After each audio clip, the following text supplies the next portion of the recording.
ಯಾಮಾರಿಸೋದ್ರಿಂದ ಉತ್ತರ ಕರ್ನಾಟಕದ ಸಮಸ್ಯೆ ಏನು ಬಗೆಹರಿಯಲ್ಲ. ಒಂದು 2-3 ಪ್ರಶ್ನೆ ಕೇಳ್ತೀನಿ ನಿಮ್ಮನ್ನ. ಈಗ ನೋಡಿ,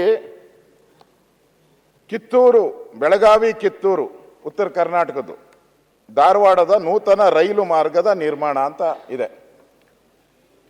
ಪ್ರಸ್ತಾವಿತ ನೂತನ ರೈಲು ಮಾರ್ಗದ ನಿರ್ಮಾಣ ಕೇಂದ್ರ ಸರ್ಕಾರ 2019ರಲ್ಲಿ 927 ಕೋಟಿ ಮಂಜೂರು ಮಾಡಿದ್ದಾರೆ. ಅದಕ್ಕೆ 406.16 ಎಕರೆ ಜಮೀನು ಬೇಕು. ರು 149.28 ಕೋಟಿ ಪ್ರಸ್ತಾವನೆ ಬಂದಿದೆ. ಸುಮಾರು ಎಲ್ಲ ಸೇರಿಸಿ ಬರುವ ಸುಮಾರು 382 ಎಕರೆ ಜಮೀನು 94 ಕೋಟಿ ಪರಿಹಾರ ಕೊಡಬೇಕು ರಾಜ್ಯ ಸರ್ಕಾರ. ಕೇಂದ್ರ ಸರ್ಕಾರ ಗ್ರಾಂಟ್ ಮಾಡಿಬಿಟ್ಟಿದ್ದಾರೆ, ಅಪ್ರೂವ್ ಮಾಡಿದ್ದಾರೆ. ಅವ್ರು ಹೇಳಿದ್ರು ಪ್ರಾಜೆಕ್ಟ್ಗೆ ಅಪ್ರೂವ್ ಮಾಡಲ್ಲ ಅಂತ, ಅಪ್ರೂವ್ ಮಾಡಿದ್ದಾರೆ. ಆದರೆ ಇನ್ನೂ ರಾಜ್ಯ ಸರ್ಕಾರ ಅದಕ್ಕೆ ಅನುಮೋದನೆ ಕೊಟ್ಟಿಲ್ಲ, ಹಣನೂ ಬಿಡುಗಡೆ ಮಾಡಿಲ್ಲ, ಅಕ್ವಿಜೇಷನ್ ಮಾಡಿ. ಚೆಕ್ ಮಾಡಿ, ನಾನು ದಾಖಲೆನೇ ಕಳಿಸ್ಕೊಡ್ತೀನಿ ನಿಮ್ಗೆ ಬೇಕಾದರೆ. ನಾನು ದಾಖಲೆ ಇಟ್ಕೊಂಡೆ ಮಾತಾಡಿದ್ದೀನಿ. ಇದು ನಿಮ್ಮ ಫೇಲ್ಯೂರಾ, ಕೇಂದ್ರ ಸರ್ಕಾರದ ಫೇಲ್ಯೂರಾ? ಹೇಳಿ. ಎರಡನೇದು, ಇನ್ನೂ ಒಂದು ಮುಂದೆ ಹೋಗ್ತೀನಿ ನಾನು. ಕೇಂದ್ರದ ವಸತಿ ಬಗ್ಗೆ ಮಾತಾಡ್ತಾ ಇದ್ರಿ.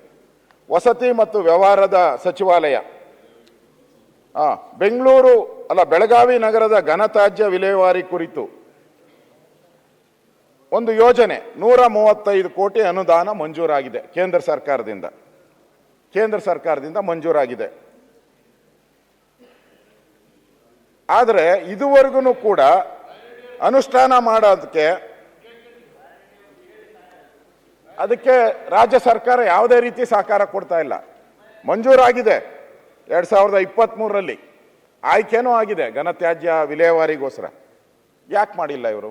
ಮಂಜೂರಾಗಿರೋದು ನಾನು ಹೇಳ್ತಾ ಇರೋದು 2023, ಈಗ ನಾವು 25 ದಾಟ್ತಾ. ಯಾಕೆ ಮಾಡಿಲ್ಲ? ಅಮೃತ್ 1 ಯೋಜನೆ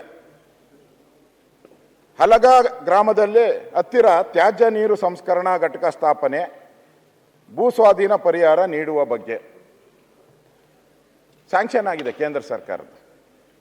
ಅದಕ್ಕೆ ಇವರು 70 ಲಕ್ಷ ದಶಲೀಟರ್ ಸಾಮರ್ಥ್ಯದ ತ್ಯಾಜ್ಯ ನೀರು ಸಂಸ್ಕರಣಾ ಘಟಕ ಸ್ಥಾಪನೆ, ಸುಮಾರು 17.37 ಎಕರೆ ಬೆಳಗಾವಿ ಗ್ರಾಮದಲ್ಲಿ ತೇವಾ ಬಾವಿ ನಿರ್ಮಾಣಕ್ಕೆ 1.12 ಎಕರೆ, ಹೀಗೆ ಒಟ್ಟು 19 ಎಕರೆ ಕೊಡಬೇಕು. ಅದಕ್ಕೆ 21.40 ಕೋಟಿ ಮೊತ್ತ. ಅದು